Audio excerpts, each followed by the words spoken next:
Welcome to springtime in Oklahoma. Y'all doing good? You sound like it when you sing it, and you look great this morning. I want you to take your Bible, please. If you didn't bring one, look in the seat underneath the seat in front of you. There should be some there. Take your Bible. You're going to need them as we look this morning at Genesis 39 and the latter part of 39 and all of chapter 40 as we continue the study of Joe the Dreamer. This morning we see Joseph in jail, in prison, in a company of other dreamers. We're going to look at that in just a moment.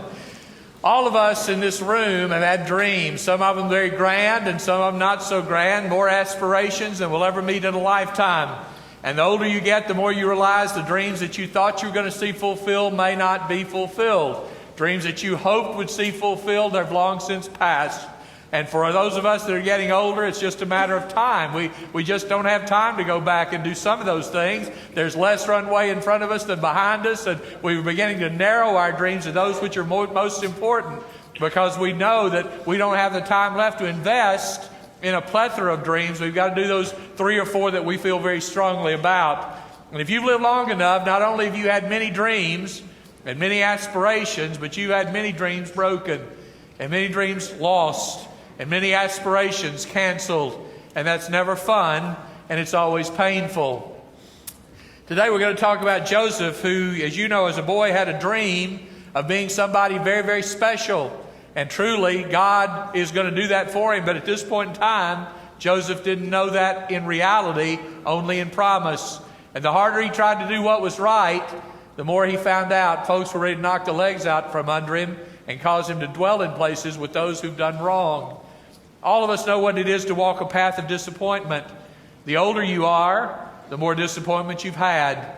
And truthfully, it's not about how many of you had or what they were. It's how did you overcome, or did you not overcome?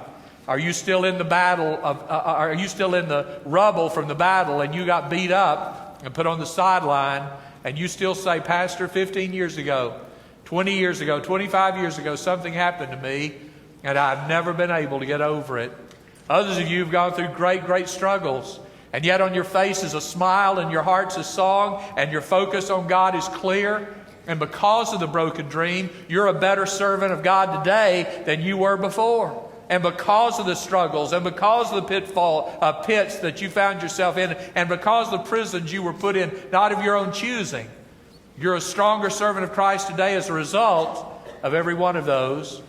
This past week I've done obviously a lot of illustration searching for this sermon, as I always do, and I found a good one by a lady named Barbara Brown Taylor.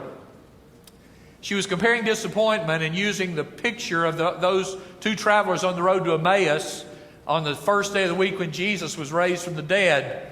They left Jerusalem early. They had not heard there had been a resurrection. They had heard on Friday he died. They had heard he'd been buried, and they left Jerusalem for an 11-mile walk home with their faces downcast, their hearts broken. And Jesus came, as you know, and appeared to them, was walking with them on the road to Emmaus. And he began to open the Bible about everything it said concerning the Christ. Boy, wouldn't you like to have that sermon tape? Jesus preaching on Jesus. Now, that would be a great tape to have. It says when they got to Emmaus, he sat down and broke bread with them in Luke's gospel, and they recognized him. But truthfully, they didn't know until that point that he really was alive. It wouldn't even be a sad day today on Sunday if I said to you, now, we realize that we don't know if Jesus was raised from the dead 2,000 years ago or not, but wasn't he a great teacher? You say, well, Brother Nick, that kind of takes the edge off the gospel. Now, we don't know if he really came to life or not, but wasn't he a wonderful example of what it means to be a good man? You'd say, Brother Nick, that's not quite got the punch. You're right. And see, these didn't have the punch of the gospel because they only knew the good teachings and the powerful miracles and the death on the cross. But without the resurrection, there is no gospel. This dear lady, Barbara Brown Taylor, compares life to those 11 miles on the way to Emmaus before you've heard there's a resurrection. She said the road to Emmaus is the road of deep disappointment. And walking it is like the living definition of sad. Now listen, it's the road you walk when you lose the big game, or your candidate for office loses, or you lose your job, or you lose your loved one in death. It's that long road of loss. It's the long road back to an empty house. It's the empty seat at the table, or that empty place in bed next to you. It's the piles of unopened mail. It's the calls on your answering machine from creditors demanding you call them back, instead of calls from friends or family offering you a cup of water in the midst of your misery. The road to disappointment is very real. The bigger your dreams, the more you're going to be disappointed. And the farther you stretch, the more you're going to be disappointed. But those who stretch furthest accomplish more, but they still have many disappointments. You look at men in great places, you say, boy, I'd like to be there. Well, probably not, because you and I wouldn't like to have to go through the journey they went through to get to where they are. We've all heard that phrase, I want to die falling forward. Well, I like that, but the truth is, whether you're falling forward or back, you're going to die. And it's good to be reaching forward. The point is, be reaching for more than you've got. Always be going to try to achieve that next level of attainment and next level walk with God. But realize that you may not make it. The other side of when we're disappointed is that isolation, that second guessing. What's wrong with me? Why do I keep doing right and I just keep winding up in prison? That's what Joseph could have said. The harder I try, the further I fall. I mean, early on he was on a fast track to success. His daddy gave him a coat of many colors, a coat of management. And here the youngest boy, the 11th of 12 sons, was vaulted to be the son that was the heir of promise. When he got that coat, Jacob's really saying, son, you now are the boy. You're going to get it all. You're my equivalent of my firstborn. I'm putting you over everybody, including your brothers. And he got that coat of authority, and they ripped it off of him and bloodied it and took it back to Jacob. And what his fast track to a dream that he had that one day he would rule over his brothers, it wound up getting him thrown in a pit, and his daddy believing he's dead. They drug him out of the pit, as you know, and sold him in slavery. Now he has a new coat. He puts on the coat of the chief steward of Pharaoh's house, and he's somebody. He can walk around and answer Potiphar's house. He answers only to Potiphar, and he wears that coat with great authority. There's nobody between Potiphar and I'm in charge of all of his household. But Mrs. Potiphar had a sensual heart, and she stripped him of his robe and cried, he tried to rape me, when he would not give her what she wanted physically.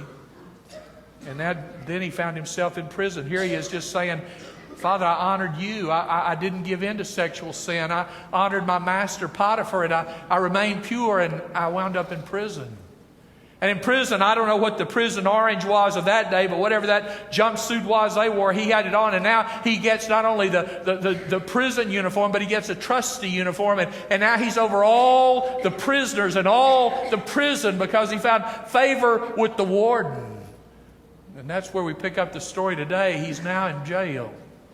Did you notice everywhere Joseph landed or fell, he landed on his feet because his focus was on the Lord? You know, great men have great disappointments. And it's amazing how many truly great men live their lives feeling like I really was not the success I thought I would be. I was amazed this week to be reminded in some illustrations. The English author Joseph Addison, a great writer in England, he declared our real blessings often appear to us in the shape of pains and losses and disappointments. You remember the story of Alexander the Great, who at age 30 sat down and cried like a baby because there were no more worlds to conquer.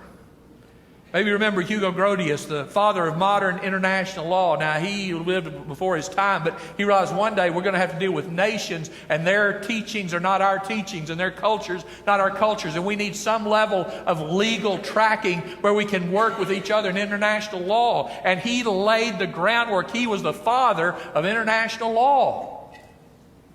And he said of himself at the end of his life, I've accomplished absolutely nothing worthwhile in all the days of my life.